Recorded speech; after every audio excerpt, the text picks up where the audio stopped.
राष्ट्रीय एकता दिवस एवं संकल्प दिवस के उपलक्ष्य में आयोजित संगोष्ठी में मैं डॉक्टर रेखा शर्मा आप सभी का हार्दिक अभिनंदन करती हूँ। अत्यंत हर्ष का विषय है कि इस अवसर पर हमें सानिध्य प्राप्त हो रहा है अतिथि महानुभावों का, और अभी सभी अतिथि महानुभाव हमारे मध्य उपस्थित हो चुके हैं। मैं निवेदन करूंगी सम्माननीय अतिथिगण को कि वे मंचासीन हो, मंच पर अपना आसन ग्रहण करें। इस क्रम में मैं सर्वप्रथम निवेदन करूंगी कार्यक्रम की अध्यक्षता कर रहे आचार्य डॉक्टर श्री कृष्ण शर्मा जी को कि आप मंच पर अपना स्थान ग्रहण करें।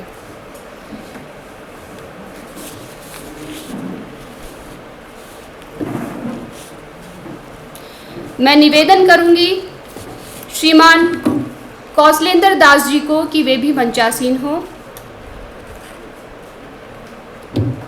प्रार्थना करूंगी श्रीमान यशवर्धन सिंह जी से कि वे भी मंच पर अपना स्थान अलंकृत करें। निवेदन करूंगी प्रोफेसर अर्जुन कृपलानी जी को कि वे भी मंचासीन हो। अत्यंत सौभाग्य का विषय है कि आप हमारे मध्य उपस्थित हैं। अध्यक्ष के रूप में विराजित है प्रोफेसर श्री कृष्ण शर्मा जी। आप स्वर मंगला पत्रिका के संपादक हैं। विशिष्ट वक्ता के रूप में हमारे मध्य उपस्थित हैं प्रोफेसर अर्जुन कृपलानी जी। आप सिंधी साहित्यकार हैं, आपका भी हम हार्दिक स्वागत करते हैं। हमारे मध्य में उपस्थित है श्री कौशलेंद्र दास जी। आप सहायक प्रोफेसर जगतगुरु रामानंदाचार्य राजस्थान संस्कृत विश्वविद्यालय से हैं। श्रीमान, हम आपका भी हार्दिक स्वागत करते हैं। हम स्वागत करते हैं श्री यशवर्धन सिंह जी का। आप विषय विज्ञ, विश्लेषक और अधिवक्ता व सामाजिक कार्यकर्ता हैं। श्रीमान, आपका भी बहुत बहुत हार्दिक स्वागत। इसके पश्चात कार्यक्रम का शुभारंभ करने हेतु, दीप प्रज्वलित करने हेतु मैं सभी मंचस्थ अतिथि महानुभावों से निवेदन करूंगी कि वे अपने कर कमलों से दीप प्रज्वलित कर कार्यक्रम का शुभारंभ करें।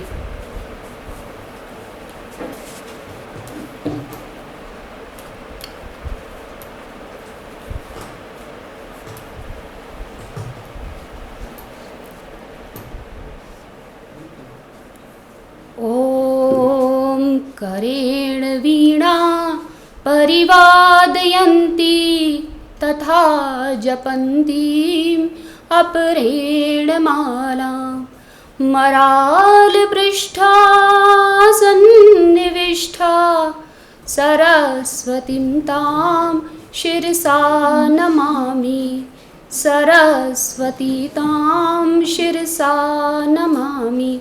साथ ही प्रार्थना करूंगी कि रत्नद्वय सरदार पटेल एवं श्रीमती इंदिरा गांधी के चित्रों पर पुष्पांजलि समर्पित करें।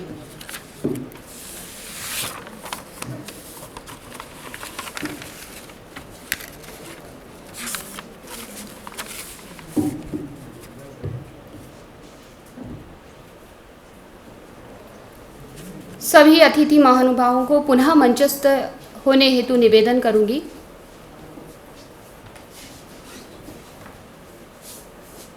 धन्यवाद मान्यवर। अभिवादनशीलस्य नित्यं वृद्धोपसेविनः चत्वारि तस्य वर्धन्ते आयुर्विद्या यशोबलम्। परंपरा का निर्वहन करते हुए हमारे बीच जो अतिथि महानुभाव पधारे हैं, उनके आदर सत्कार हेतु सर्वप्रथम मैं निवेदन करूंगी श्रीमान संजय झाला जी से कि वे अध्यक्ष महोदय का माल्यार्पण कर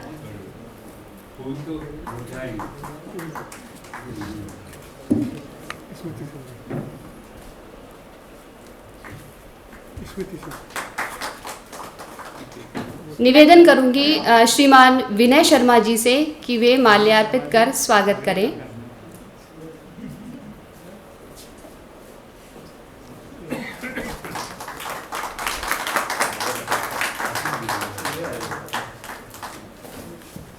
प्रार्थना करूंगी श्री मुअज्जम अली महोदय से कि वे श्री कौशलेंद्र जी का माल्यार्पण कर स्वागत करें। जी बचे हैं ना, मैं कर देता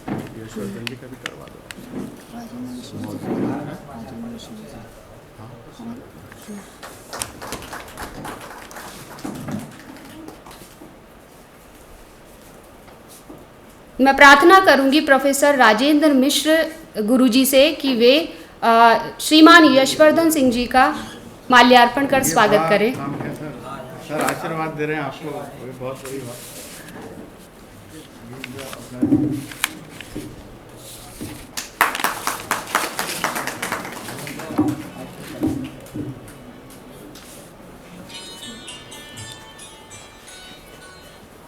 राष्ट्रीय एकता दिवस एवं संकल्प दिवस के उपलक्ष्य में भारत रत्न एवं लौह शक्ति द्वय सरदार वल्लभ भाई पटेल एवं श्रीमती इंदिरा गांधी जी को समर्पित हमारी यह संगोष्ठी एक बार फिर से स्मरण दिलाती है इन दिव्य विभूतियों का, जिन्होंने राष्ट्र सेवा में अपना संपूर्ण जीवन समर्पित किया। जैसा कि हमें विदित ही है कि भारत के राजनीतिक एकीकरण के लिए सरदार वल्लभ भाई पटेल का योगदान चिरस्थायी बनाए रखने हेतु उनके जन्म दिवस को 31 अक्टूबर को राष्ट्रीय एकता दिवस के रूप में हम मनाते हैं। ठीक इसी प्रकार 31 अक्टूबर को ब्रह्मलीन हुई श्रीमती इंदिरा गांधी की स्मृति में संकल्प दिवस के रूप में इसे मनाया जाता है और राष्ट्रीय एकता और अखंडता में इन दोनों ही महान विभूतियों का महान योगदान रहा है। और इस उपलक्ष्य में इस विषय पर अपना विस्तृत व्याख्यान प्रस्तुत करने हेतु मैं आमंत्रित करती हूँ वक्ता के रूप में पधारे प्रोफेसर अर्जुन कृपलानी जी को। मैं श्रीमान से निवेदन करूंगी कि वे अपने वक्तव्य से इस विषय पर प्रकाश डालें। सम्मानित मंच, प्रबुद्ध श्रोता, आज जिस आजाद फिजा में हम सांस ले रहे हैं, ये आजादी यूं ही नहीं मिली। किसी शायर ने कहा है, हजारों चांद सितारों का खून होता है, तब एक सुबह फिजाओं में मुस्कुराती है।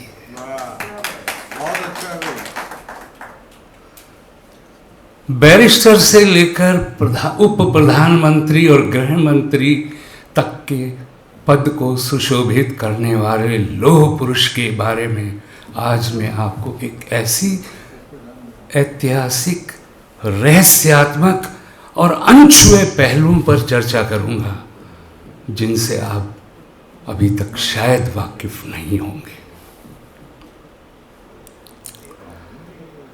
नडियाद के आनंद स्थान पर, जहाँ की अमूल डायरी सबसे ज़्यादा मशहूर है, उसी सरजमी पे हमारे सरदार वल्लभ भाई पटेल का जन्म हुआ। प्राइमरी स्कूल से लेकर के बाद में उन्होंने लॉ की पढ़ाई की। एक वकील की हैसियत से उन्होंने अपना पेशा शुरू किया। उस वक्त अंग्रेज़ों की गुलामी की जंजीरों से जकड़े भारत की पीड़ा को सहते हुए उनके मन में एक दिन ऐसी लौ जगी, एक ऐसी चिंगारी फूटी कि अब कुछ भी हो जाए, इनको चैन नहीं लेने देंगे। इन गोरी सरकार को यहाँ से बेदखल करके इस देश को आज़ाद करके रहेंगे। सबसे पहले 1917 में खेड़ा आंदोलन किसानों का हुआ। उसी साल सौभाग्य से श्रीमती इंदिरा गांधी का जन्म हुआ। कैसे संयोग है ये देखिए, एक ऐसा देवी संयोग। उसके बाद 1928 में फिर किसानों का एक आंदोलन और उठा, जो लगान के विरुद्ध था कि 30% लगान वसूल किया जा रहा था, जो पटेल को कतई गवारा नहीं था। ऐसी स्थिति में उन्होंने आंदोलन किया, अंग्रेजों को नाको चने चबवाया, झुकने को मजबूर किया और एक दिन उस लगान को 30% से घटाकर 6% करने पर मजबूर कर दिया। पटेल की ये पहली सफलता थी जिसने उसे और प्रेरित किया। बारडोली में एक कांग्रेस का अधिवेशन हुआ जिसमें उन्होंने सविनय अवज्ञा आंदोलन और नमक सत्याग्रह के लिए अपनी पृष्ठभूमि तैयार की।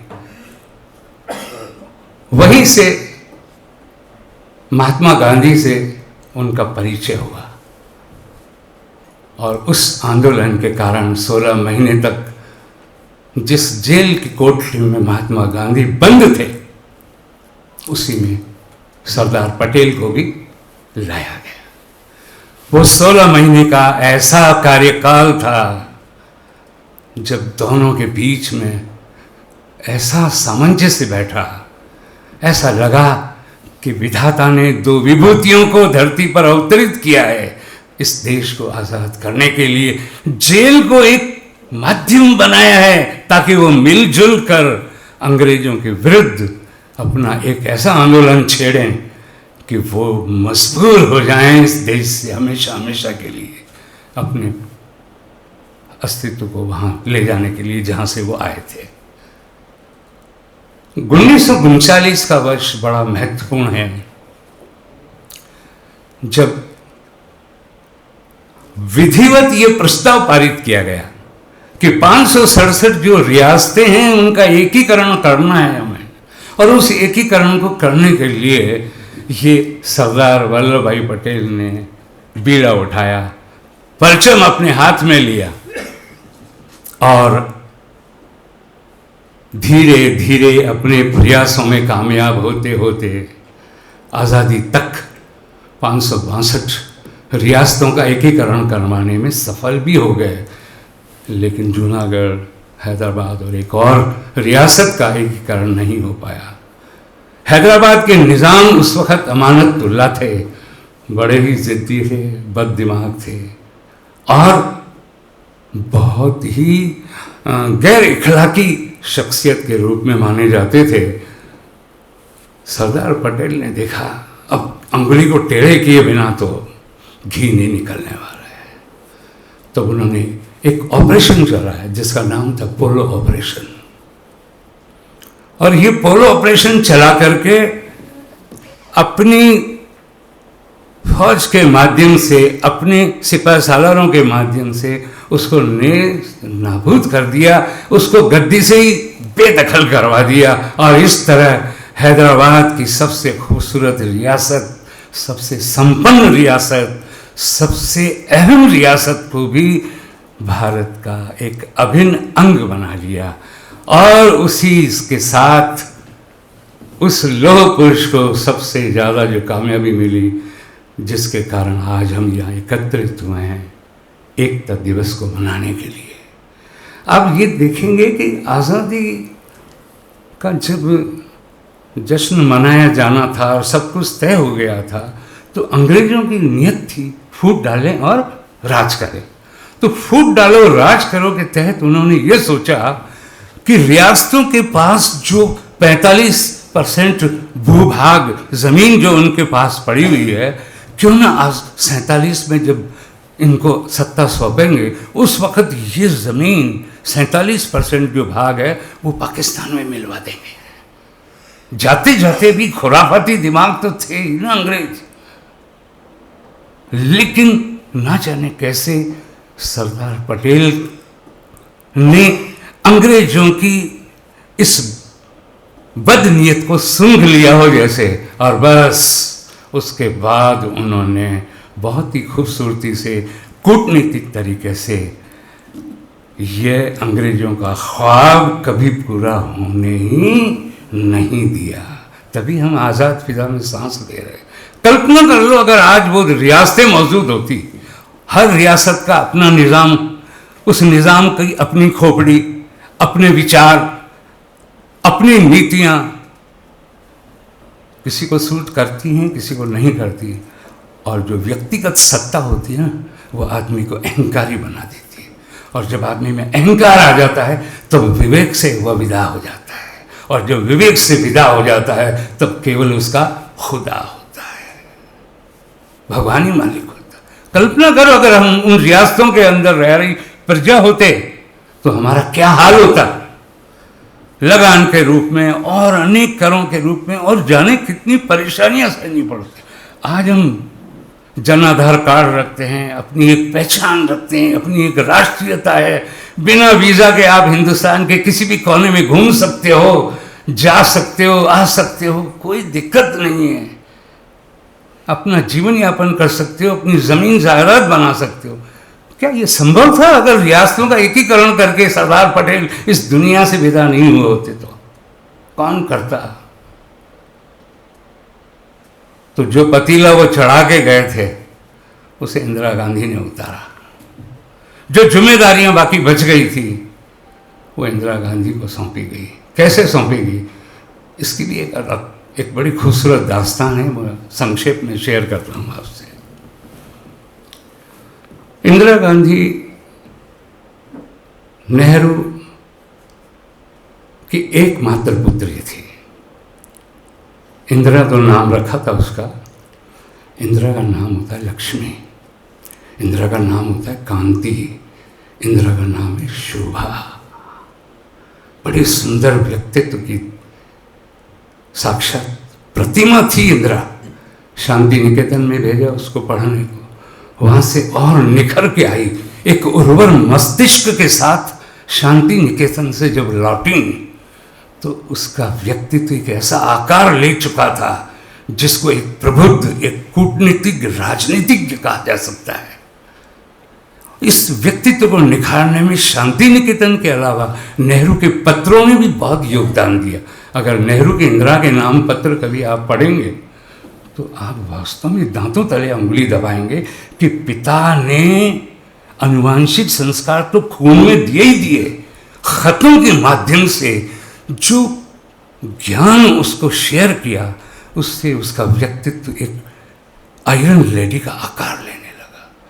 एक और विरोधाभासी सत्य आपको पेश कर रहा हूं, वो ये है कि नेहरू और पटेल दोनों में भले ही दोस्ताना संबंध नहीं थे इतने, क्योंकि सत्ता की लड़ाई में दोनों प्रधानमंत्री पद के दावेदार थे, उम्मीदवार थे। लेकिन इसके बावजूद चूंकि पटेल से इंदिरा गांधी 42 साल छोटी थी तो उनकी जो परवरिश हुई तो उन्होंने जिस पटेल को देखा उसके व्यक्तित्व, उसके कृतित्व से इतनी प्रभावित हुई वो कि उन्होंने देखा कि ये तो सचमुच सरदार ही नहीं, लोह पुरुष भी है, रियासतों का एकीकरण भी इसने करके दिखा दिया है।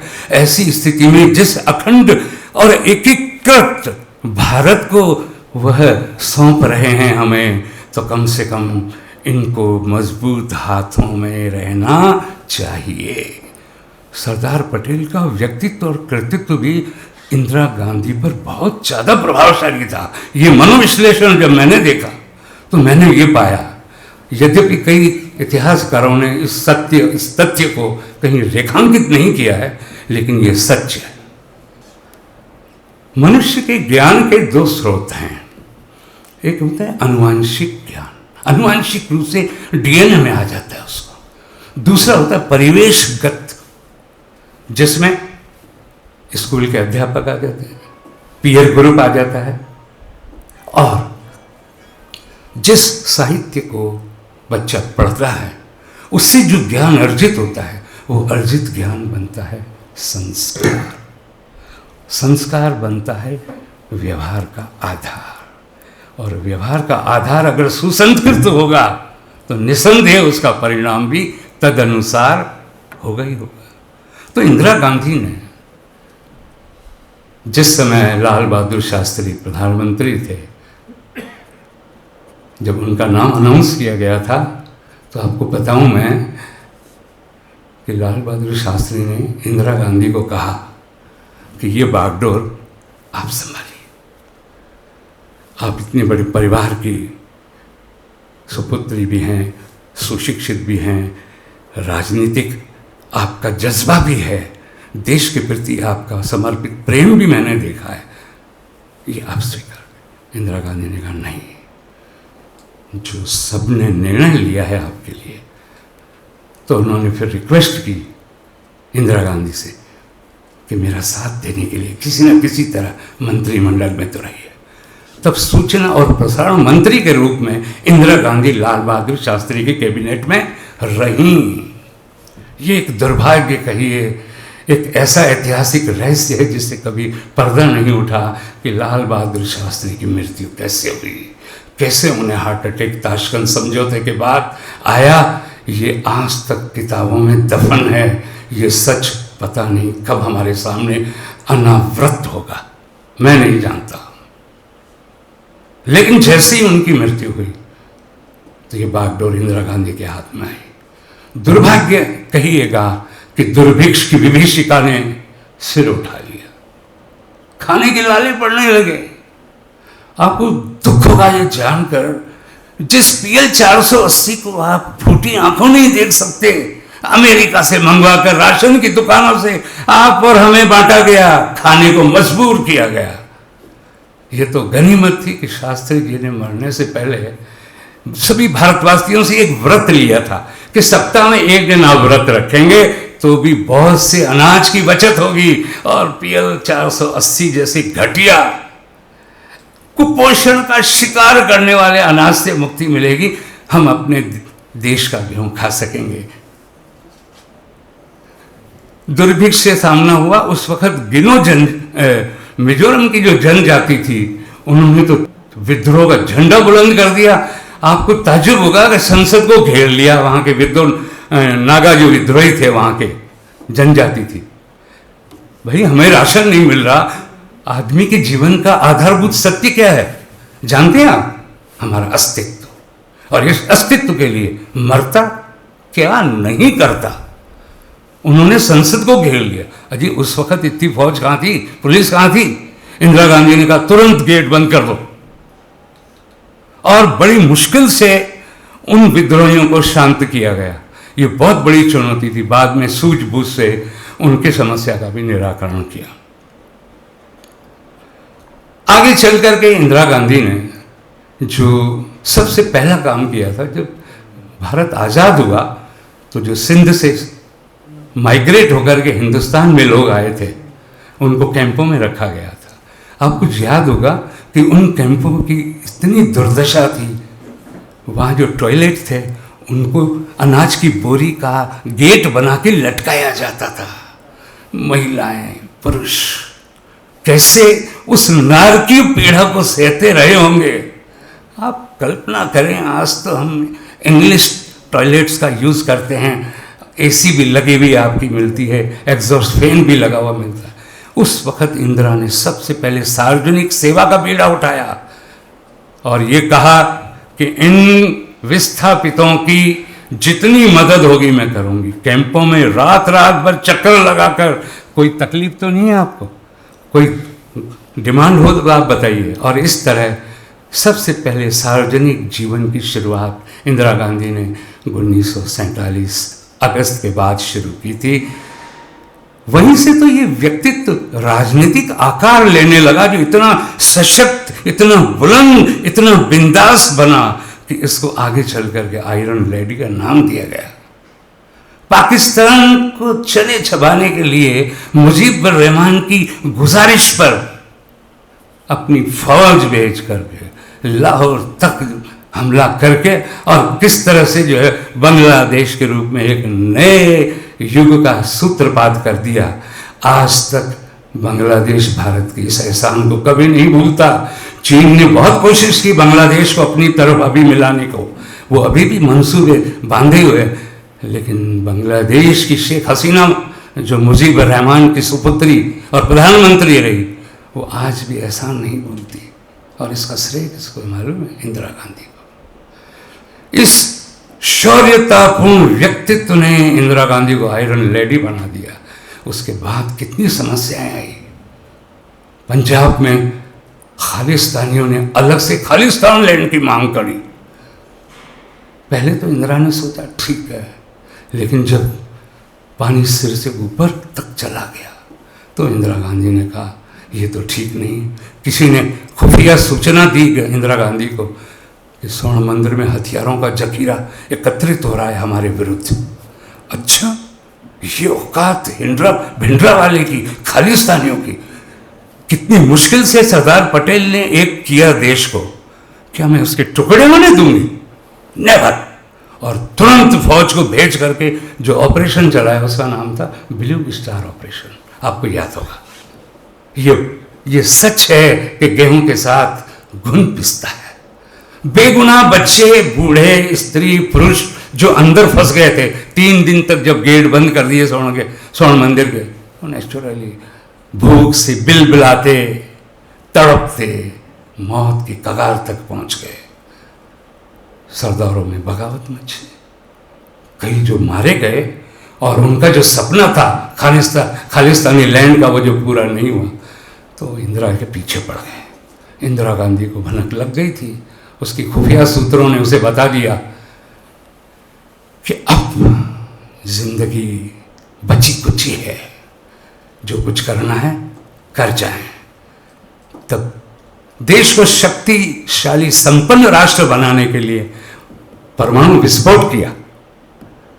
दुनिया के तमाम मुल्कों को यह एहसास करा दिया कि भारत कमजोर नहीं है, 1962 वाला भारत नहीं है, जो मेरे पिता की दोस्ती का वास्ता देकर हिंदू चीनी भाई भाई चावल लाई पीठ में छुरा भोंक गया और 62 में युद्ध करके कीमती तिब्बत की जमीन और न जाने कितना अरुणाचल का हिस्सा दबा लिया। अब आए देखें चीन सामने,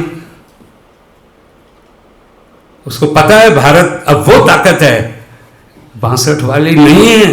अगर कुछ किया था वो, अभी लद्दाख में क्या हालत हुई उनकी, अरुणाचल में खुराफात करने पे तुला है। देखिए, देश की एकता को खतरा आज भी कम नहीं है।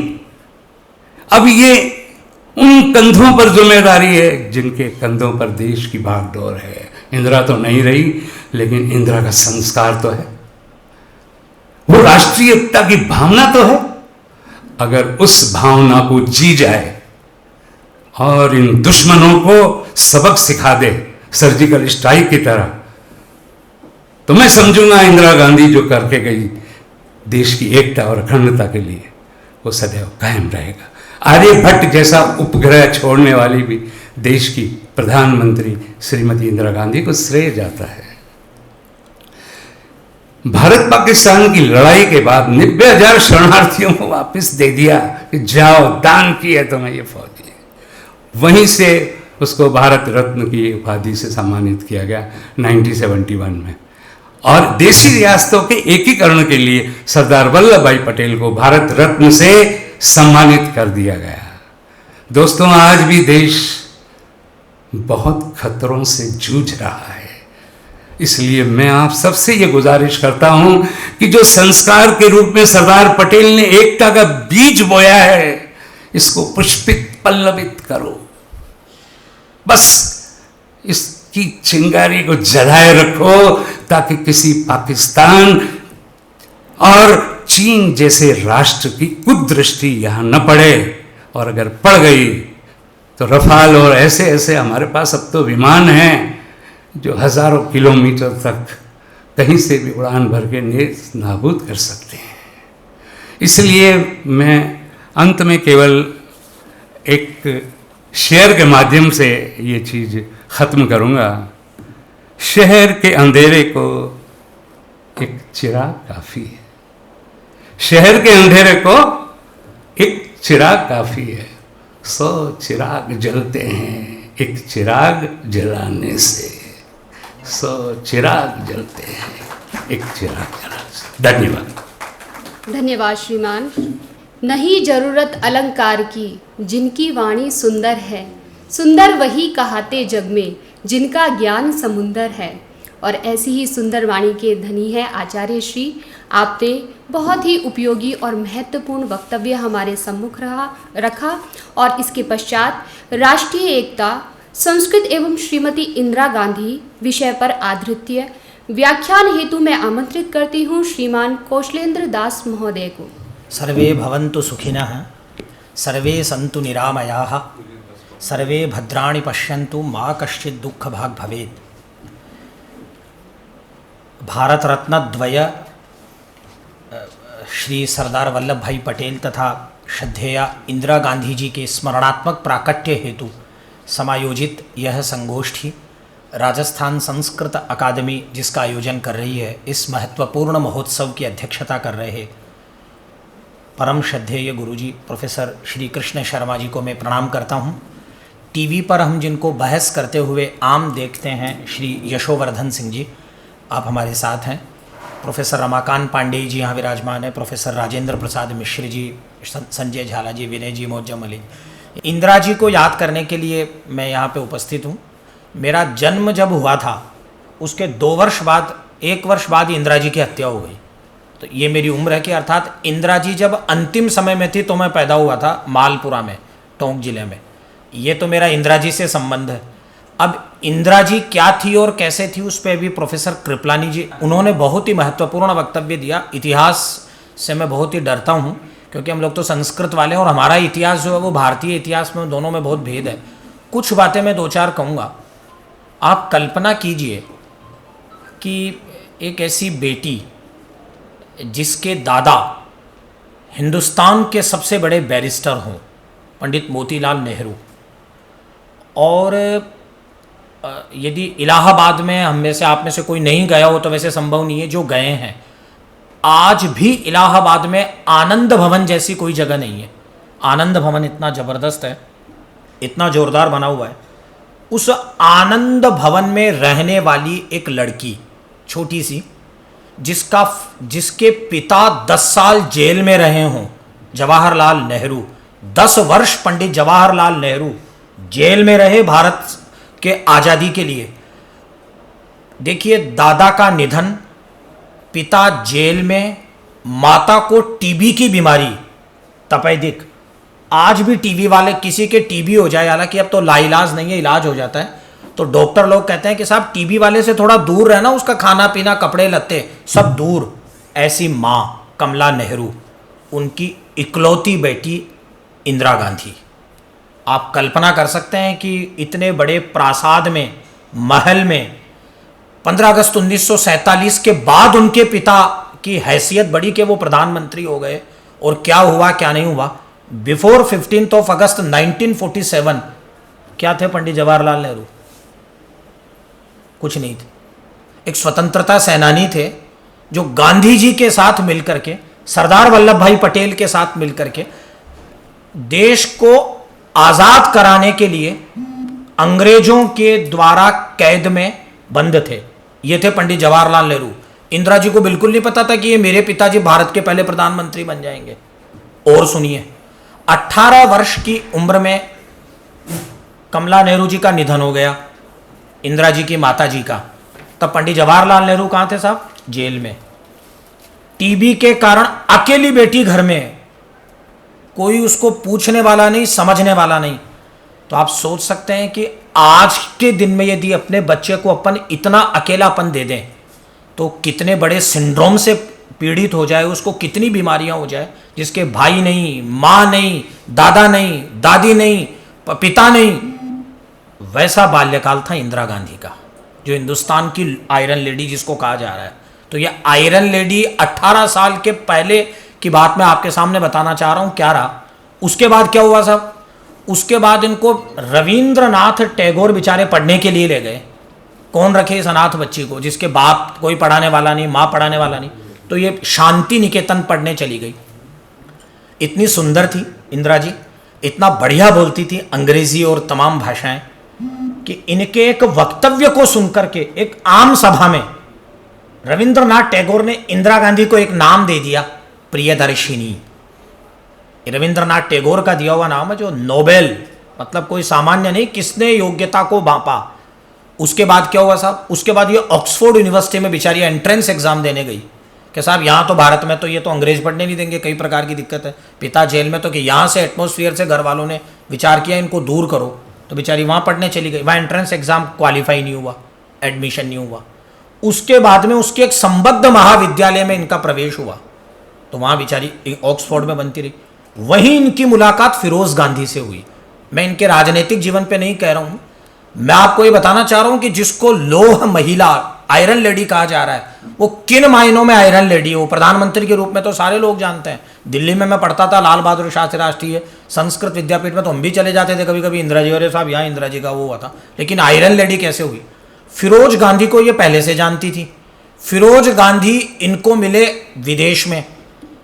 इतनी दुखी महिला को, इतने दर्द भरे जीवन को जी रही किसी महिला को फिरोज गांधी से एक संवेदनाएं प्रकट हुई, सहजता से प्रेम प्रकट हुआ। और क्या हुआ फिरोज गांधी वाला आपको पता ही है, उनका फिर बाद में डिवोर्स हो गया। ये पर्सनल लाइफ है इंदिरा गांधी की। किसी भी माँ के सामने उसका बेटा मर जाए, मतलब ये कहने में ही इतना भयंकर है कि इसको आपको लग। संजय गांधी इंदिरा गांधी के सामने मर गए। और क्या ये पॉसिबल है कि आपने जिसको अपनी सुरक्षा के लिए खड़ा हुआ वही आदमी आपको गोली मार दे? उस आदमी ने गोली मार दी इंदिरा गांधी को। ये इंदिरा गांधी का जीवन है। इंदिरा गांधी ने जीवन कैसे जिया? अब किया क्या इंदिरा गांधी ने वो किया कि भारत के अद्भुत अपूर्व प्रधानमंत्री रहे श्री अटल बिहारी वाजपेयी ने संसद में खड़े होकर कहा ये दुर्गा है। ये कवि मन नहीं है। राजनीति में कवि मन नहीं चलता है, शेर शायरियां नहीं चलती है, वहां शस्त्र चलते हैं, हत्याएं होती है। एक आदमी दूसरे को मारता है, दूसरा आदमी तीसरे को मारता है। आपके विपक्ष में खड़ा आदमी अटल बिहारी वाजपेयी संसद में खड़े होकर के आपको सार्वजनिक कहता है ये दुर्गा है जिसने बांग्लादेश का उद्धार कर दिया।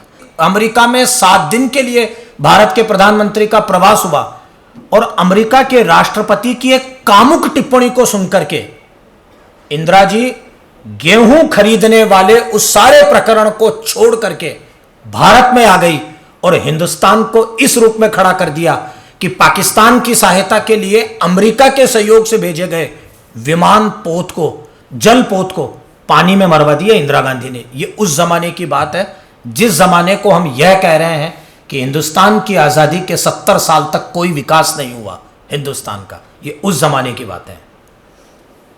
अब मेरा विषय चूंकि संस्कृत से है, एक बात मैं और जोड़ देता हूं। इंदिरा जी पहले प्रधानमंत्री नहीं बनी है। इंदिरा जी पहले आईबी मिनिस्टर थी लाल बहादुर शास्त्री की सरकार में, सूचना और प्रसारण मंत्री थी इंदिरा जी। राज्यसभा में जब 1964 में पंडित जवाहरलाल नेहरू आकस्मिक चले गए तो उनको राज्यसभा में लाया गया। लोकसभा चुनाव लड़ने के लिए उन्होंने मना कर दिया। बाद में वो रायबरेली गई। लाल बहादुर शास्त्री ने अपनी बेटी कहकर के उनको वहां कहा कि तुम आईबी मिनिस्टर, क्योंकि इनका थी का आना जाना और तारा सूचना प्रसारण तंत्र सारा। इंदिरा जी सूचना प्रसारण मंत्री रही भारत की। अब क्या हुआ साहब, अब मैं आपको 2-3 बातें संस्कृत की बता देता हूं कि संस्कृत के लिए इंदिरा जी ने क्या काम किया। गुरुजी विराज ने प्रोफेसर रमाकांत पांडेय जी, जो केंद्रीय संस्कृत विश्वविद्यालय हो गया, इसकी स्थापना 1970 में इंदिरा गांधी ने करी। इंदिरा जी की सरकार थी तब हिंदुस्तान में। जो भारत सरकार की नोडल एजेंसी है, जिसके 13-15 कैंपस पूरे हिंदुस्तान में काम कर रहे हैं संस्कृत भाषा के लिए, करोड़ों रुपए का बजट है, उसकी स्थापना 1970 में इंदिरा जी ने की। ये तो एक बात। इंदिरा जी ने क्यों की? इंदिरा जी ने इसलिए की कि इंदिरा जी के पिताजी पंडित जवाहरलाल नेहरू जी ने 1956-57 में एक कमीशन बनाया। वह कमीशन इसलिए था कि साहब पारंपरिक संस्कृत अध्ययन को बढ़ावा देने के लिए, या जो ट्रेडिशनल संस्कृत पढ़ रहे हैं, हम सभी लोग जानते हैं संस्कृत इकलौती ऐसी भाषा है, ये जो ध्यान देने वाली बात है और कहीं नहीं, जिसके अध्ययन के 2 क्रम है हिंदुस्तान में। एक तो है एमए बीए वाले राजस्थान यूनिवर्सिटी में, साहब एमए कर लो, 3 बीए कर लो, एक सब्जेक्ट ले लो, हिंदी ले लो, पॉलिटिक्स राजनीति ले लो या संस्कृत ले लो, 3 में एक पास कर लो। साहब मैंने बीए कर रखा है संस्कृत में। आपने क्या किया साहब? एमए कर लिया। एक तो वो है। दूसरा हम लोग हैं जगत गुरु रामानंदाचार्य राजस्थान संस्कृत विश्वविद्यालय, हम लोग उसको शास्त्री पढ़ाएंगे, आचार्य पढ़ाएंगे, फिर उसको कहेंगे तो भैया वेद पढ़, ज्योतिष पढ़, साहित्य पढ़, दर्शन पढ़, कुछ पढ़ाएंगे। ये संस्कृत की 2 धाराएं हैं। पहली जो धारा है एमए बीए वाली, वो धारा तो अंग्रेजों के जमाने से ही चल रही थी। कलकत्ता यूनिवर्सिटी में थी, मुंबई यूनिवर्सिटी में थी, मद्रास यूनिवर्सिटी में थी, इलाहाबाद यूनिवर्सिटी में थी। जो दूसरी धारा थी, जिस धारा के लोप से संस्कृत मरेगी, एमए बीए के लोप से संस्कृत को कुछ नहीं होने वाला। आचार्य शास्त्री ट्रेडिशनल संस्कृत इंस्टीट्यूशन जब खत्म हो जाएंगे तब संस्कृत को भयंकर नुकसान होगा। उसकी स्थिति को जानने के लिए 1956-57 में एक संस्कृत कमीशन बनाया पंडित जवाहरलाल नेहरू जी ने। उस कमीशन के अध्यक्ष थे सुख्यात भाषा शास्त्री सुनीति कुमार चटर्जी। वो क्या लोग थे? और उस आयोग के सदस्य थे professor V Raghavan, Vishwabandhu Shastri, RN. Dandekar, ये लोग सब उसके मेंबर थे। इन लोगों ने भारत के शिक्षा मंत्री को अपनी रिपोर्ट सौंपी। शिक्षा मंत्री कौन थे साहब? मौलाना अबुल कलाम आजाद। तो साहब उन्होंने रिपोर्ट दी। उस रिपोर्ट में था कि साहब आप कर क्या रहे हो, हिंदुस्तान को आजाद हुए 10 साल हो गए, 47 से 57 आ गया, आप ट्रेडिशनल संस्कृत को प्रमोट करने के लिए सेंटर्स खोलिए कुछ। इन 1962 मैं बताना चाहता हूं, जो लोग कहते हैं कि क्या हुआ हिंदुस्तान में आजादी के बाद, पंडित जवाहरलाल नेहरू ने पहला संस्कृत केंद्र खोला तिरुपति में। वो भारत सरकार की संस्था है जो 1962 में पंडित जवाहरलाल नेहरू ने खोल दी उसको। उसके बाद क्या हुआ, उस कमीशन के अनुसार आगे चलते रहे। दूसरा संस्थान खुला दिल्ली में, जिसको हम लोग श्री लाल बहादुर शास्त्री राष्ट्रीय संस्कृत विद्यापीठ के रूप में जानते हैं, और उसका शिलान्यास श्री लाल बहादुर शास्त्री जी ने किया 1965 में। जो उनके निधन के बाद वो केंद्रीय संस्कृत को उसका नाम बदल करके लाल बहादुर शास्त्री नाम उससे जोड़ दिया गया। अब वो सेंट्रल यूनिवर्सिटी हो गई, केंद्रीय विश्वविद्यालय हो गया। इंदिरा जी ने ये 2 के बाद में आंध्र प्रदेश में खुल चुका था तिरुपति में, और दिल्ली में खुल चुका था। अलग से तीसरा संस्थान फिर खोला, राष्ट्रीय केंद्रीय संस्कृत विश्वविद्यालय, जिसका एक परिसर जयपुर में भी है, जहां हमारे गुरुजी प्रोफेसर रमाकांत पांडे जी हैं। इलाहाबाद में है, कई जगह मुंबई में है, अब तो शायद अगरतला में भी एक केंद्र हो गया। तो हुआ साहब, सेंटर खोलने से क्या हुआ?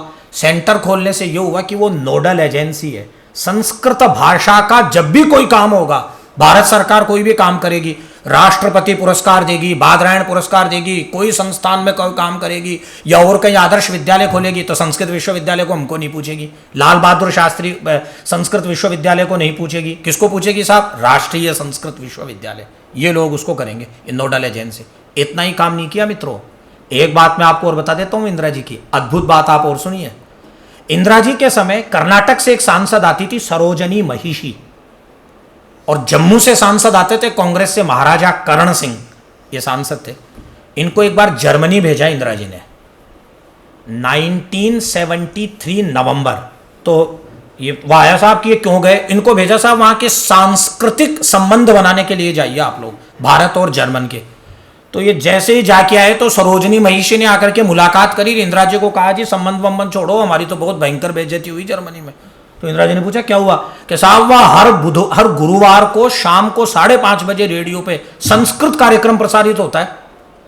इंदिरा जी ने कहा भाई अपने यहाँ क्या है, सब यहाँ का आता पता नहीं, अरे बुलाओ आईबी मिनिस्टर को। तो then Inder Kumar Gujral was IB minister of the India. K Gujral IB minister थे, बुलाया, कल से समाचार चालू होना चाहिए, कल से। तो उन्होंने कहा साहब ये आज शाम को तो आप कह रहे हो, सही 12वें दिन 30 जून 1974 से भारत के घर घर में रेडियो पे आवाज गूंजने लगी, इयम आकाशवाणी संप्रति वार्ताः श्रूयन्ताम। ये इंदिरा जी हैं। संस्कृत वालों को ये बात जाननी चाहिए, ये इंदिरा जी हैं। इंदिरा जी ने देश के लिए जो काम किया, संस्कृत के लिए जो काम किया, और मैं आपको बताना चाहता हूं कि 3 केंद्रीय संस्कृत के विश्वविद्यालय कब खुले, और 3 ही है अभी तक भारत में, चौथा नहीं है, ध्यान रखिएगा आप लोग। संस्कृत को प्रमोट करने के 3 ही है। पहला खोला पंडित जवाहरलाल नेहरू जी ने, दूसरा खोला लाल बहादुर शास्त्री जी ने, तीसरा इंदिरा गांधी जी ने, चौथा हो तो मेरे को अपडेट कर देना आप, मैं कहीं गलत बोल रहा हूं। चौथा नहीं है, कहीं नहीं है। इससे आपको इतिहास पता चल रहा होगा किसने प्रवचन किए और किसने काम किया। चौथा और खुला इन 1987। MHRD ने वेदों को बढ़ावा देने के लिए कि वेदाध्ययन में कहीं दिक्कत नहीं हो, एक इंस्टीट्यूशन खोला लंबा चौड़ा, महर्षि सांदीपनी वेद विद्या प्रतिष्ठान। कौन था प्रधानमंत्री? राजीव गांधी। राजीव गांधी प्रधानमंत्री थे। भारत सरकार के 4 ही है ना गुरुजी, 5वां नहीं है ना। अब थोड़ी राजस्थान की भी बात कर लेते हैं अपन। राजस्थान में संस्कृत शिक्षा निदेशालय है, मोहनलाल सुखाड़िया जी। राजस्थान संस्कृत अकादमी जगन्नाथ पहाड़िया जी। और जहाँ मैं नौकरी करता हूँ राजस्थान संस्कृत विश्वविद्यालय 6 फरवरी 2001 श्री अशोक गहलोत। ये राजस्थान की संस्कृत है, ये भारत की संस्कृत है। तो हमें इस बात को मानना पड़ेगा, समझना पड़ेगा, जिसने काम किया संस्कृत के लिए उसको माला पहनाना संस्कृत वालों का दायित्व है। भले वो किसी पार्टी का हो, किसी धर्म का हो, किसी वर्ग का हो, किसी जाति का हो, कोई भी हो, जो संस्कृत के प्रमोशन की बात करेगा उसकी जयंती मना करके एक पवित्र काम राजस्थान संस्कृत अकादमी ने किया है। मैं इसके लिए यहाँ के निदेशक श्री संजय झाला जी को बहुत बहुत धन्यवाद देता हूँ कि उनके मन में ये विचार आया, और ये 20 लोगों के मन का विचार नहीं है कि इंदिरा जी के लिए मैंने कहा, ये बात पहुंचेगी लोगों तक कि किसने, इंदिरा जी ने क्या क्या संस्कृत के लिए काम किया। मैं एक बात और बता देता हूं झाला जी साहब चलते चलते, जब पीवी नरसिम्हा राव भारत के प्रधानमंत्री थे तो 22 अगस्त 1994 को पहली बार दूरदर्शन से संस्कृत समाचारों का प्रसारण प्रारंभ हुआ, और उसके पहले प्रवक्ता थे श्री बलदेवानंद सागर जी। तो आज तक वो क्रम लगातार चला आ रहा है कि इंदिरा गांधी जी वास्तव में अटल जी के शब्दों के अनुसार दुर्गा थी। वैसे तो मार्कंडेय पुराण का एक वाक्य है, सौभाग्यादि च यत्किंचित दृश्यते ललना जने तत्सर्वम मत प्रसादेन। देवी कह रही है कि स्त्रियों में जो भी लावण्य दिखाई पड़ रहा है, देवी कह रही है मेरा ही है, सब दुर्गा ही है। भगवती का साक्षात कथन है दुर्गा मार्कंडेय पुराण में। लेकिन वो हर घट में ईश्वर है। कबीर का एक दोहा है, हर घट मेरा साइया सुनी से जन कोय। जब कोई सुनी सेज ही नहीं है, हर घट में ईश्वर है, तो फिर साहब 3 लोगों को ऊपर क्यों बिठा दिया? अरे वाह घट की बलहारियां जा घट परगट होए। कुछ कुछ घटों में ये प्रकट हो जाता है, इसलिए वो संत हो जाते हैं, साधु हो जाते हैं, बड़े हो जाते हैं, वरना तो सारी एक जैसे इंसान, सब में राम है। तो दुर्गा तो सारी है, इंदिरा जी में वो दुर्गा प्रकट हो गई। तो वह इंदिरा जी की वह पवित्र स्मृति, इंदिरा जी का वह स्मारक, वह प्राकट्य हम लोगों के चित्त में सतत बना रहे, और इंदिरा जी से प्रेरित होकर के आने वाली सरकारें संस्कृत भाषा के अभ्युत्थान को लेकर के, संस्कृत साहित्य के विकास को लेकर के, प्रचार प्रसार को लेकर के अपनी नीतियों को बनाते समय इंदिरा जी को अपनी दृष्टि में रखें।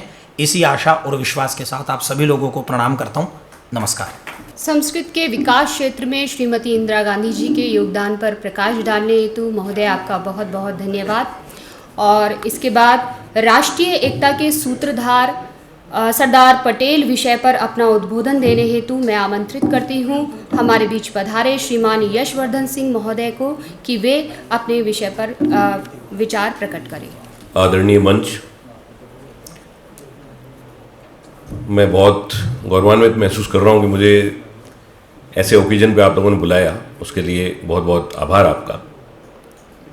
वर्तमान भारत के जिस स्वरूप को हम जानते हैं, उसको बनाने में जिनकी सबसे महत्वपूर्ण भूमिका रही, आदरणीय सरदार पटेल, उनको मैं नमन करता हूँ। आप एक छोटे से गांव में पैदा हुए और उस गांव में शिक्षित हुए, शिक्षित होने के बाद बाहर आए और विदेश गए, वहाँ से पढ़कर वापस आए, और आने के बाद महात्मा गांधी के सानिध्य में आपने काम किया और पूरे भारतवर्ष में अपना नाम किया। ऐसे महापुरुष बिरले ही होते हैं। आप लगातार, आपका व्यक्तित्व में निखार आया, और महात्मा गांधी इनको अपना प्रमुख सलाहकार बोलते थे, सिपह सलार। जब आज़ादी की बात आई, 550 से ज़्यादा रियासतें थी, उनके एकीकरण की बात आई, तो ये सारा जिम्मेदारी आदरणीय सरदार पटेल को दी गई। 550 से ज़्यादा रियासतें, सबके अलग अलग विधान, सबके अलग अलग कानून, सब में अलग अलग तरह के दीवान, सबकी अलग अलग विचारधारा। ऐसे लोगों को एक जगह इकट्ठा करना किसी एक नियम कानून से नहीं हो सकता। उसके लिए जो प्रैक्टिकल अप्रोच चाहिए थी, वो उस वक्त आदरणीय सरदार पटेल के पास थी। ये 2-3 इंस्टेंस हम देख सकते हैं। सबसे पहला जो कृपलानी जी जो अभी बता कर गए कि हैदराबाद के मामले में वहाँ के निज़ाम ने बड़ी हठधर्मिता दिखाई और कहा कि मैं या तो स्वतंत्र रहूँगा या पाकिस्तान के साथ जाऊँगा। तो वहाँ की जनता पर जो रजाकारों के उस वक्त जो अत्याचार थे, उनको देखते हुए आदरणीय सरदार पटेल ने सारा मामला अपने हाथ में लिया और सैन्य कार्रवाई की। सैन्य कार्रवाई की, हैदराबाद को मिला लिया, और उन लोगों को मिलाने के बाद, ऐसा नहीं कि मिलाने के बाद किसी के साथ कोई अभद्र व्यवहार हुआ हो, सबको सम्मान भी दिया गया, लेकिन जब तक वो मिले नहीं तब तक नरम और गरम पॉलिसी दोनों चलती रही। अब जब दूसरा मामला आता है जूनागढ़ का, जूनागढ़ के मामले में वहां के राजा जो काफी सन की तरह के थे, खूब सारे कुत्ते पालते थे, और वो उन्होंने पाकिस्तान के साथ जाना स्वीकार किया, जबकि वहां की जनता जो थी उसने विद्रोह किया कि हम पाकिस्तान में नहीं जाना चाहते, क्योंकि वहां के राजा मुस्लिम थे और जनता अधिकतर हिंदू थी। तो जनता ने कहा कि हम हिंदुस्तान में मिलना चाहते हैं। तो वहां पे ये पॉलिसी बनाई गई। जैसे महाभारत में हम कृष्ण को देखते हैं, आप चाहे कुछ भी कहें, अश्वत्थामा मारा गया, ये करना पड़ता है। अश्वत्थामा को मारना पड़ता है, अश्वत्थामा को जिंदा करना पड़ता है। तो जूनागढ़ के मामले में कहा कि जो जनता कह रही है वो मानेंगे, राजा कह रहे हैं वो नहीं मानेंगे, जो जनता कह रही है वो मानेंगे। अब आते हैं जूनागढ़ से निकलकर कश्मीर में, तो यहां फिर से अश्वत्थामा को जिंदा कर दिया गया। यहां यह कहा गया कि जो राजा कह रहा है उसको मानेंगे, अभी प्लेबिसाइट की कोई जरूरत नहीं है, जब उचित समय आएगा तब देखेंगे। तो अगर इस तरह का प्रैक्टिकल अप्रोच, और कश्मीर के बारे में अगर आप थोड़ा ध्यान से ज्यादा पढ़ेंगे तो सरदार पटेल का जो व्यू था वो पहले अलग था, बाद में आदरणीय जवाहरलाल नेहरू के इंसिस्टेंस के बाद में पूरा उन्होंने स्टैंड को चेंज किया। और आज जो जम्मू और कश्मीर हमारे साथ है उसमें बड़ी भूमिका, अगर आप व्हाट्सएप यूनिवर्सिटी से बाहर निकलकर गंभीर साहित्य को पढ़ेंगे तो आदरणीय जवाहरलाल नेहरू और आदरणीय सरदार पटेल, ये दोनों की दोनों को आपको बड़ी भूमिका मिलेगी। धारा 370 के बारे में बहुत सारी भ्रांतियां फैलाई जाती हैं। धारा 370 के बारे में जो सांसद थे उनको मनाने का काम आदरणीय सरदार पटेल ने किया, और जिस वक्त धारा 370 की बात हुई उस वक्त जवाहरलाल नेहरू देश में ही नहीं थे। सारा का सारा मोर्चा आदरणीय सरदार पटेल ने ले रखा था। तो धारा 370 की आड़, कश्मीर की आड़ और बहुत सारी आड़ लेकर जो हमारे स्वतंत्रता सेनानी है, महापुरुष है, इनके विषय में बहुत सारी अनर्गल बातें की जाती हैं। एक बार कौशलेंद्र जी हम कहीं बैठे थे, आप भी इस चीज को विजुलाइज करके देखिएगा कि कुछ ऐसे लोग आदरणीय जवाहरलाल नेहरू और इनके बारे में कुछ बातें बोल रहे थे। तो मैंने कहा चलिए हम एक बात को मानते हैं कि 1947 में आजादी मिली, हम इस टाइमलाइन को 1967 कर देते हैं कि 1967 में आजादी मिलती, तो क्या आप इन व्यक्तियों के बारे में वही बात कर रहे होते जो 47 में आजादी मिल गई तब बात कर रहे हैं? 67 में ये कोई भी व्यक्ति जिंदा नहीं रहे होते, लेकिन जब तक ये जिंदा रहते तब तक भारत की आजादी के लिए लगातार लड़ते रहते। तो प्रधानमंत्री के पद के लिए लड़ाई नहीं चल रही थी, बात चल रही थी कि हम भारत को किस तरीके से भारत को आजाद करवाएं, हमारी एक व्यवस्था बने। एकीकरण के विषय में त्रावणकोर जो स्टेट था उसने अपने आप को आजाद घोषित कर दिया। सरदार पटेल ने मीटिंग बुलाई और उन्होंने कहा कि अगर एक स्टेट भी, क्योंकि 3 तरह के ऑप्शन दिए गए थे हर एक स्टेट को, या तो आप भारत के साथ जाएंगे या पाकिस्तान के साथ जाएंगे या स्वतंत्र भी रह सकते हैं। तो सरदार पटेल का शुरू से स्टैंड था कि स्वतंत्र वाला तो कोई कॉलम ही नहीं रहना चाहिए, या तो भारत के साथ आएंगे या पाकिस्तान के साथ जाएंगे, और मेजोरिटी में भारत के साथ ही आएंगे, कोशिश हमारी यही रहेगी। तो उन्होंने ट्रैवनकोर को बकायदा जिस भी तरीके से साम दाम दंड भेद, उस तरीके से ट्रैवनकोर को वापस भारत में मिलाया ताकि इस बाकी स्टेट्स में संदेश नहीं जाए। बड़ौदा वालों ने मिलने के बाद में कुछ शर्तें रखी, फिर उनको आयरन हैंड से लिया गया। भोपाल के नवाब ने भी कुछ इसी तरह के काम किए। तो इन सबको मिलाकर और भारत का वर्तमान स्वरूप बनाया गया। इस स्वरूप के बारे में तो बहुत सारी चर्चाएं होती हैं। इस स्वरूप के अलावा कोई भी देश जब फिजिकली एक बाउंड्री में बंध जाता है, उसके बाद में लंबे समय तक बंधा कैसे रहे, उसके लिए संविधान बनाना पड़ता है। आज हम जब इस हॉल में जितने भी लोग बैठे हैं, भारतीय संविधान हम सब के लिए है, हम सब पर लागू है और हम सब उससे एक राय एक मत है। वो संविधान बनाने की जो प्रक्रिया थी उसमें आदरणीय सरदार पटेल का बहुत बहुत इंपॉर्टेंट रोल था, जिसके बारे में बहुत कम बात की जाती है। भारतीय संविधान की जो संविधान निर्मात्री संस्था थी, जिसकी 3 साल तक बैठकें चली, भारतीय संविधान बना, उसमें जितने भी मेजर जगह जहां जहां बहुत ज्यादा महत्वपूर्ण बातें थी, वहां वहां सरदार पटेल ने अपना स्टैंप छोड़ा है। आप कॉन्स्टिट्यूएंट असेंबली की डिबेट्स अगर पढ़ेंगे तो आप पाएंगे कि सरदार पटेल कितने विजनरी थे। 24 जनवरी 1947 को फंडामेंटल राइट्स और माइनॉरिटी के राइट्स के लिए एक कमेटी बनी, उसकी अध्यक्षता आदरणीय सरदार पटेल ने की। फंडामेंटल राइट्स, अगर आप आर्टिकल 14 पढ़ेंगे, 2 या 3 लाइनों का है, लेकिन आज हम जब किसी पॉपुलर सेंटिमेंट में आके कहते हैं कि आर्टिकल 14 की जरूरत नहीं है, हम हर जाति धर्म वर्ग के लिए अलग अलग कानून बनाने की बात सोचने लगते हैं, तब आर्टिकल 14 आपको रोक देता है। आर्टिकल 14 कहता है कि भारत की सीमा के अंदर, चाहे वो नागरिक हो या नहीं हो, वो भारत के कानून में उसकी नजरें उसके लिए बराबर है, भारतीय कानून उसके लिए बराबर है। ये जो आर्टिकल 14 है, आज सिटीजनशिप अमेंडमेंट एक्ट की बात चल रही है, ये आदरणीय सरदार पटेल का सिटीजनशिप के बारे में पूरा उनका कॉन्स्टिट्यूएंट असेंबली डिबेट्स अगर आप पढ़ेंगे तो आपको पता लगेगा कि कितने मैच्योर थे। किसी ने उनसे सवाल पूछा कि अगर किसी के माता पिता विदेशी हैं और वो यहां पैदा हो जाए भारत में, तो आप क्या करेंगे? तो उन्होंने कहा कि भारत बहुत बड़े दिल का देश है, अगर कोई यहाँ पैदा होता है तो हम उसके लिए डुअल सिटीजनशिप की व्यवस्था कर सकते हैं, क्योंकि पूरा विश्व इस वक्त भारत को देख रहा है कि ये भारत आज आजाद होने के बाद किस मैच्योरिटी से अपना कॉन्स्टिट्यूशन बना रहा है।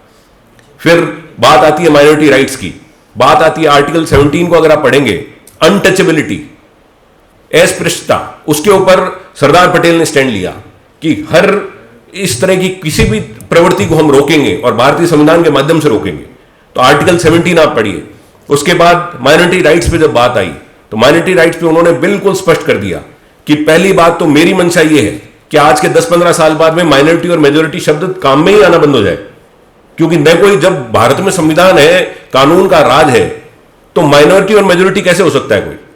और अगर इस तरह की प्रवृत्ति रहेगी तो ये फिर से तोड़ने वाली प्रवृत्ति में डेवलप हो जाएगी। उन्होंने कहा कि माइनॉरिटी और मेजोरिटी कुछ होती नहीं है, लेकिन 10-15 साल के लिए हम फिर भी इसको चला सकते हैं, उसके बाद में मैं मेक श्योर करूंगा कि इस तरह की प्रवृत्तियां खत्म हो। आज वही की वही, आज 2021 में अगर आप देखेंगे तो आज क्या हो रहा है? लगातार अल्पसंख्यक बहुसंख्यक, अल्पसंख्यक बहुसंख्यक। उसका बड़ा कारण क्या है कि हम उस भारतीय संविधान को ढंग से लागू नहीं करवा पाए, या तो क्योंकि आज मैं क्यों अपने आप को अल्पसंख्यक मानूं? मुझे उतना ही कवर है जितना आपको कवर है, तो हम सब तो भारत के बराबर के नागरिक हैं।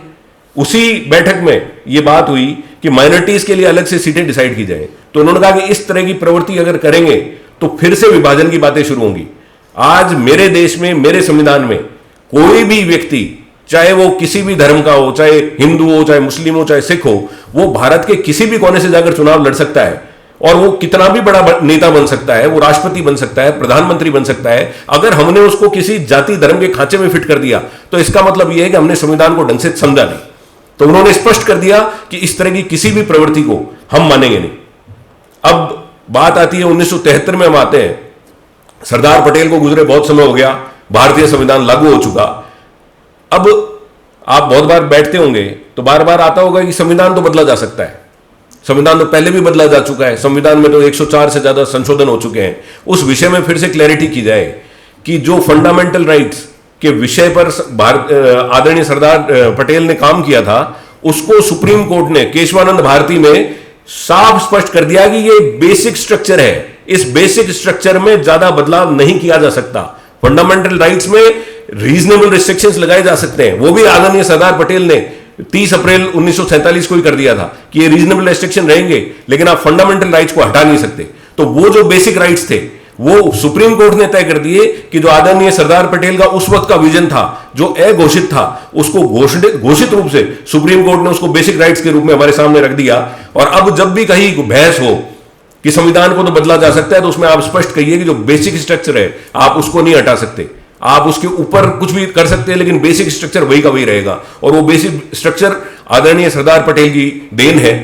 इस तरह के महापुरुष जो इतने विजनरी थे, जिनके विषय में बहुत छोटी बातें की जाती हैं कि प्रधानमंत्री बनना चाहते थे, दूसरे प्रधानमंत्री बन गए, ये बहुत छोटी बातें हैं। और अगर आप देखेंगे तो इन्होंने जवाहरलाल नेहरू के बारे में जगह जगह ये कहा है कि ये, उन्होंने 1944 में किसी पत्रकार को कहा कि ये जितनी भी जनता अभी आई है ये पंडित नेहरू को सुनने आए।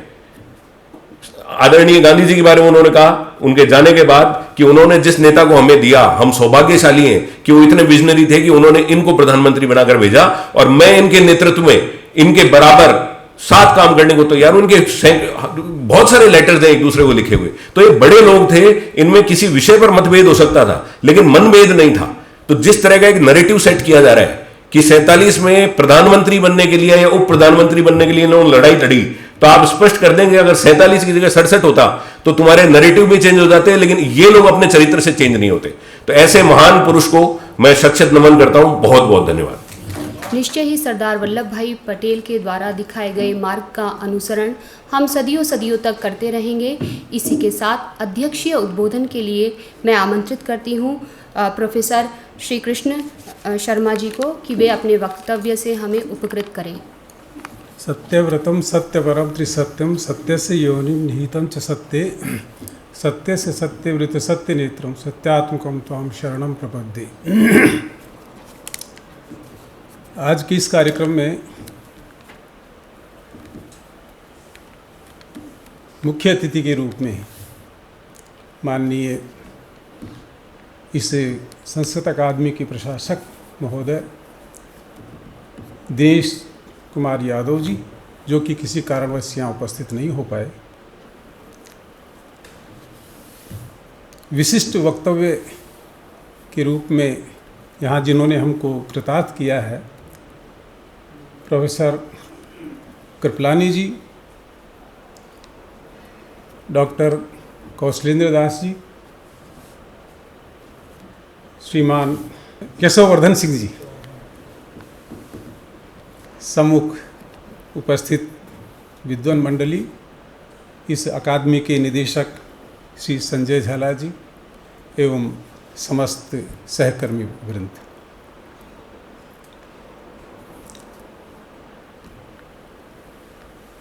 यशोवर्धन सिंह जी ने बहुत बढ़िया तरीके से वक्तव्य को संवारा और हम सबको कृतार्थ किया।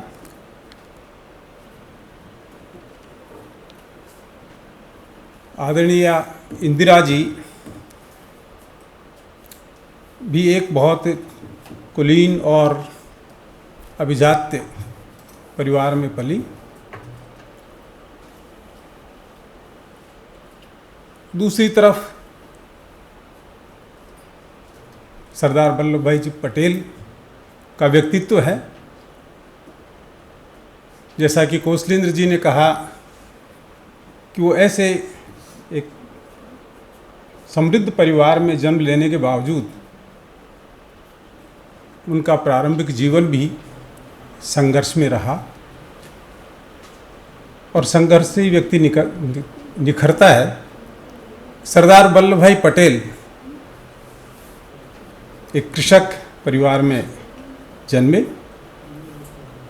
कृषि कर उनका अपना धंधा था। उनके पिताजी जेवर भाई पटेल वो स्वतंत्रता सेनानी रहे।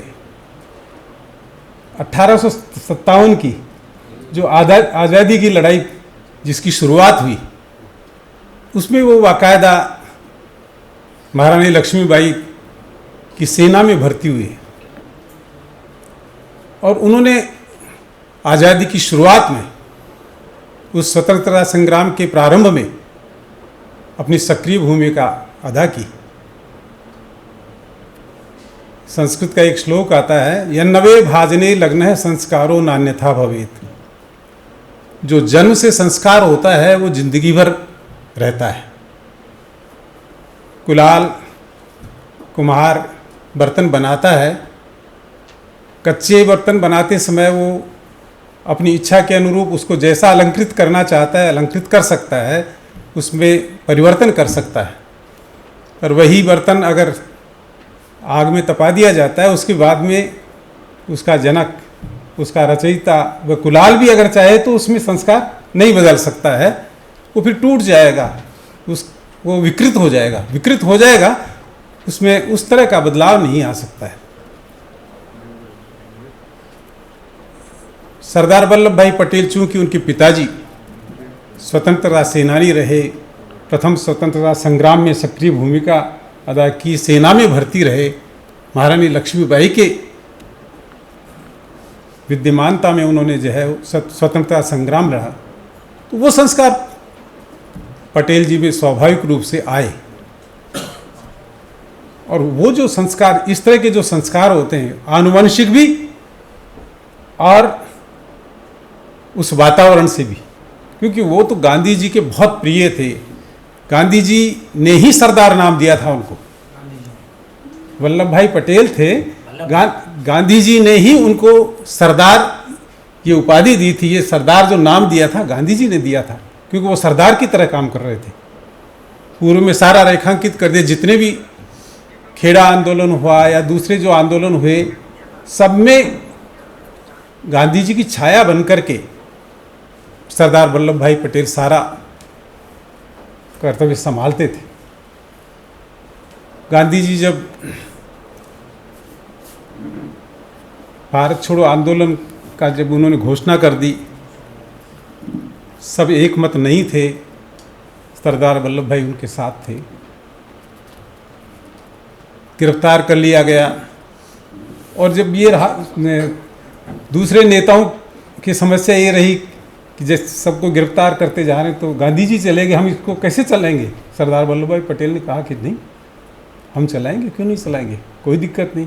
और गांधी जी को ये विश्वास था कि जो मेरे मुंह से निकलता है सरदार उसको पूर्ण करता है। इसलिए सरदार वल्लभ भाई पटेल के बारे में किसी संस्कृत के कवि ने ये कहा, यत्र योगेश्वरो गांधी, यत्र योगेश्वरो गांधी वल्लभो यत्र धूर्धरः तत्र श्री विजयो भूतिर ध्रुवा नीतिर मतिर्मम। धूर्धरः कहा, धू कहते हैं बैल का जो बैल को जोतते हैं तो वो जुआ रखते हैं उसके कंधे पे, उसका नाम धू है। और धू का दूसरा अर्थ कर्तव्य भी है, जो अपने कर्तव्य से अडिग नहीं होता है।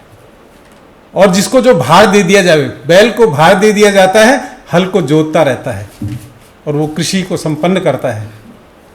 सरदार वल्लभ भाई पटेल का वो चरित्र रहा कि गांधी जी ने जो उनको या स्वतंत्रता की लड़ाई के लिए या देश की एकता के लिए जो काम उनको दे दिया, उसको कंधे पर वहन करके और उसको सफल बनाया उन्होंने।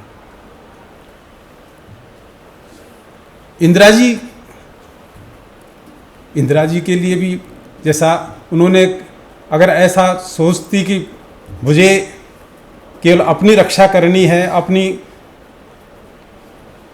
सुरक्षा को ध्यान में रखते हुए मुझे जीना है, ऐसा नहीं सोचा उन्होंने। उनको पता था कि खालिस्तान का जब एक दुर्योग चल रहा था और वो षड्यंत्र चल रहा था, उनको पता था कि मैं ये जो काम कर रही हूँ ठीक नहीं है। स्वर्ण मंदिर में सेना का आदेश पर देश की एकता विखंडित हो जाएगी, और इसलिए उन्होंने वो दुस्साहस किया, जानबूझ करके दुस्साहस किया कि इसके अलावा मेरे पास कोई उपाय नहीं है। उनको लग गया था, अच्छे लोगों को ऐसा एहसास हो भी जाता है। अंतिम समय में जब भुवनेश्वर वो उद्बोधन कर रही थी तो उनके मुंह से वैसे ही शब्द निकले कि मैं मर जाऊं तो मेरा कतरा कतरा देश की रक्षा के लिए काम आएगा। वो दूसरे दिन ही वो चली भी गई। तो ये स्वतः ऐसी कुछ प्रेरणाएं होती हैं जो व्यक्ति को प्रेरित करती हैं, और उन प्रेरणाओं से व्यक्ति चलता है। ईश्वर साक्षात ऐसे नहीं दिखाई पड़ता है कि ये ईश्वर है, ये आपको हाथ पकड़ पकड़ के ऐसे काम कराता है। ईश्वर के ही हम अंश हैं, हम अंशी हैं, उसी के अंश हैं, वो अंशी है।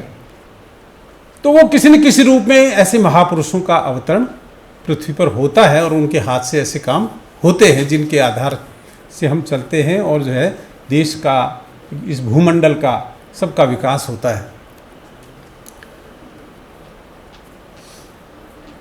एक संकेत कौशलेंद्र दास जी ने दिया, और इनके पास प्रमाण भी है कि अटल जी ने इंदिरा जी के लिए कहा कि वो साक्षात दुर्गा है, और ये खूब बहुप्रचलित भी है। और मैंने अटल जी के मुंह से उनका एक इंटरव्यू सुना, साक्षात्कार सुना, तो उनसे वार्ताकार ने पूछा कि साहब आपने ऐसा कहा क्या? उन्होंने कहा मैंने नहीं कहा ऐसा, मेरी श्रद्धा वो की वही है, मेरा भाव वही है कि इंदिरा जी एक प्रेरणा शक्ति है हमारे लिए, उसमें कोई कमी नहीं है। पर ऐसे ये शब्द मेरे मुंह से नहीं निकला है, पर इंदिरा जी के लिए मेरे वही भाव थे।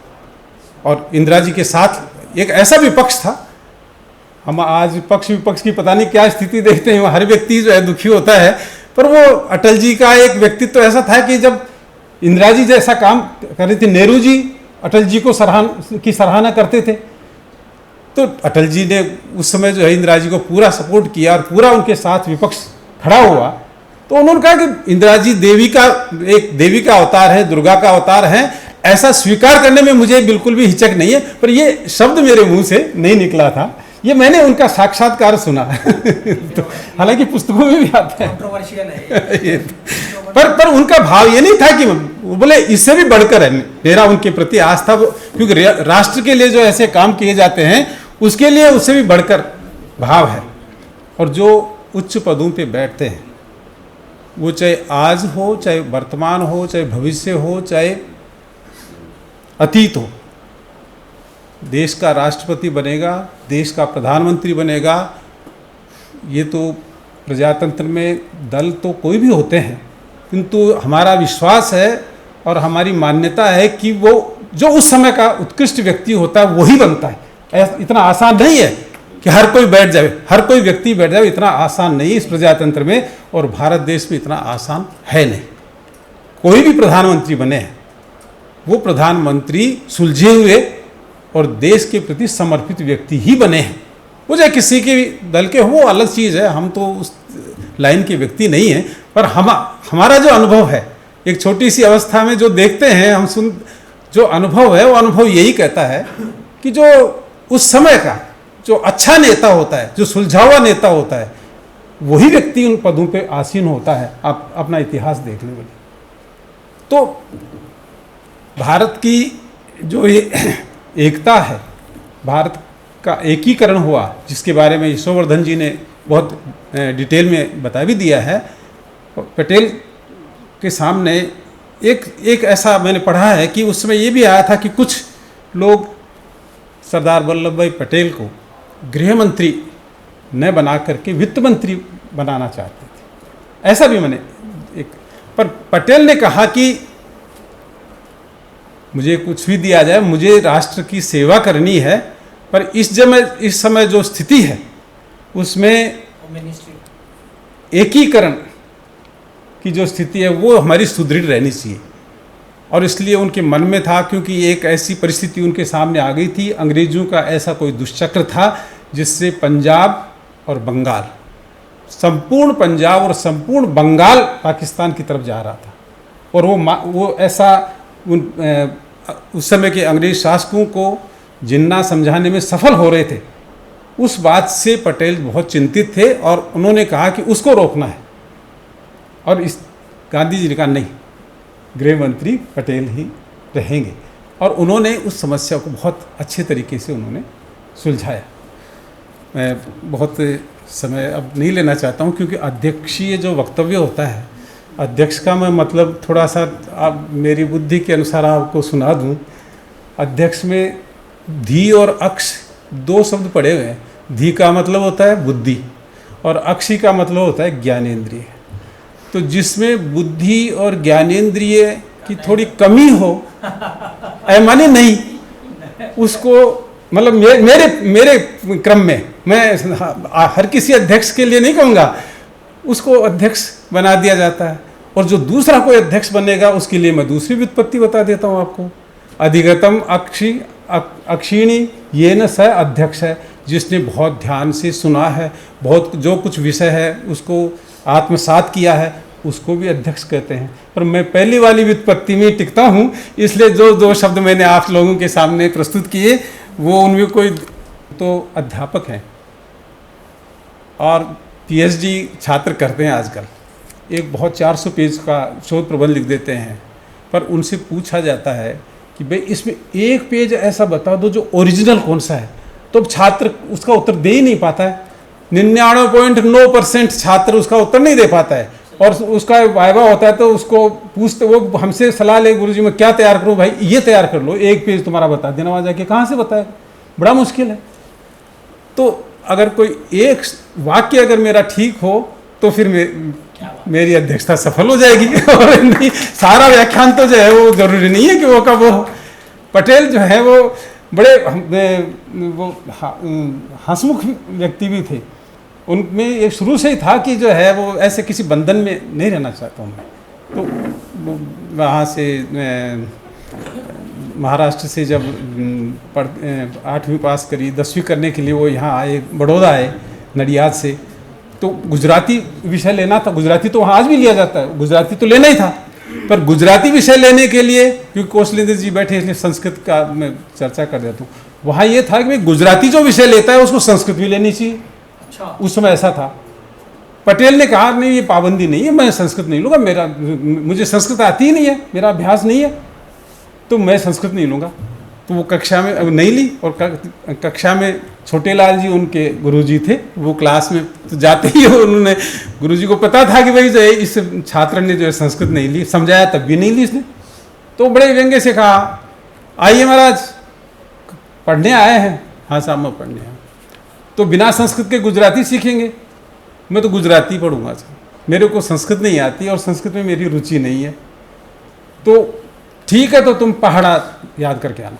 रोज पहाड़ा दे देते, पहाड़ा याद करके आना, क्योंकि औरों को तो पढ़ाते दूसरे तरीके से, और उनको कहते तुम ये पहाड़ा, 1-2 दिन तो पहाड़ा याद करके गए। तीसरे दिन उन्होंने, सरदार वल्लभ भाई पटेल ने देखा कि ये तो बढ़िया लाइन बता दी इन्होंने पहाड़, तो उन्होंने कहा कि पहाड़ा तो भाग गया। बोले भाग, तो पाड़ा जो है वो भैंस के बच्चे को भी कहते हैं, तो उन्होंने कहा पाड़ा तो भाग गया। तो छोटे लाल जी ने कहा कि तुम भी भाग जाओ यहाँ से, फिर ऐसी बातें करते। तो उन्होंने छोड़ दी और वापस जो है वो नडियाद चले गए, और वहाँ जा कर के उन्होंने फिर बैरिस्ट्री करी। हाँ, वो दोनों का एक सा शब्द है ना, तो उस तरह से थोड़ा सा जो है वो स्वच्छंद वृत्ति से भी जो है अपना, वो किसी अंकुश में इस तरह से नहीं रहते थे, तो ऐसा भी उनका चलता। मैं बहुत बहुत आपको नमस्कार करता हूँ, धन्यवाद।